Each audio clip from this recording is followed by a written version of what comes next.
क्या सांप बदला लेता है? ऐसे अनेकों सवाल लोगों के मन में उठता है और सांपों के बारे में ऐसी बहुत सारी आपको कहानियाँ सुनने को मिली, जानने को मिली, लेकिन ये कहानियाँ कहाँ से शुरू हुई ये ना आप समझ सके, ना ये लोग समझ सके, ना हम समझ सके। क्योंकि पहले ज़माने में लोगों का कहना था कि सांप बदला लेता है, लेकिन हकीकत तो यह है कि यह कहानियाँ सिर्फ सांपों को बचाने के लिए रची गई थी। पुराने समय में जब जंगलों और खेतों में काम करने के लिए जब लोग जाते थे तो सांप को देखकर डर जाते थे, जिससे सांप को मार दिया करते थे। तो कुछ लोगों एक्सपर्ट और कुछ लोगों ने फैसला किया कि एक ऐसी कहानी रच दिया जाए जिससे सांपों को मारना थोड़ा कम हो जाए। तो उन्होंने एक अफवाह फैलाई कि सांपों को मारोगे तो नाग नागिन बनकर आपका पीछा करेंगे, आपका फोटो खींच लेंगे और आपको फोटो खींचने के बाद आपके एक एक को चुनकर काटेंगे। जबकि यहाँ तक कि एक वैज्ञानिक ने बताया कि सांपों के पास ना ही तो बड़ी कोई याददाश्त होती है और ना ही उनको कोई प्लेन बनाने की क्षमता भी होती है। इसके बावजूद भी लोगों को मानना है कि सांप बदला लेता है।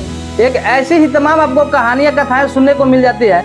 इन्हीं की कथाओं के और कहानियों के आधार पर बॉलीवुड इंडस्ट्री ने बड़ी बड़ी फिल्में और सीरियलों का रूप दे दिया और बदले की भावना को इतना मजबूत कर दिया कि आज भी लोग मानते हैं कि सांप बदला लेता है। लेकिन हकीकत यह है कि सांप के पास और वो उनके अंदर वैसी क्षमता और शक्ति नहीं होती है जो इंसान को नुकसान पहुंचा सके।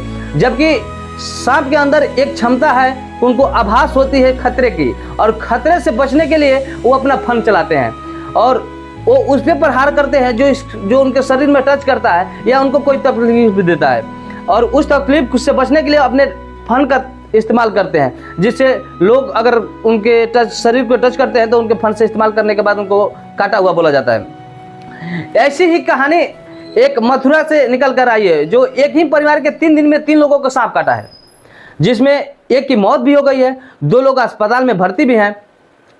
उन्हीं के गांव के लोगों ने बताया है कि उनके घर 2 जुलाई को पूजा रखा गया था और 3 जुलाई को उनके घर एक छोटा सा सांप दिखाई दिया। उन्हीं के परिवार में एक मनोज नाम का युवक था जो उस सांप को मारकर बाहर दूर ले जाकर फेंक दिया। लेकिन 10 जुलाई को जब मनोज छत पर सोया था तो उसको क्या चीज़ काटा अब किसी को मालूम नहीं था। वो छत पर से भागा भागा दौड़ा हुआ आया और बताया कि मुझे कुछ काट लिया है, जिसको नज़दीकी एक सपेरे से दिखाया गया। उसने बोला कि समय नष्ट न करते हुए आप इसको अस्पताल ले जाइए। अस्पताल में जाने के बाद डॉक्टर ने बताया कि ये अभी ठीक है और ठीक हो जाएगा, लेकिन कुछ देर बाद उनकी मृत्यु हो जाती है। उनको रेफर वहाँ से किया जाता है, लेकिन उसके बाद उसकी मृत्यु हो जाती है। ऐसे बहुत सारे लोगों ने बताया कि देखो ये बात हकीकत है कि सांप बदला लेता है और वही सांप ने काटा होगा। इस पर अफवाहें पूरे गांव में फैल जाती है, जिसके पूरे गांव डर का माहौल बना होता है। पूरी रात भर लोग सो नहीं पाते हैं।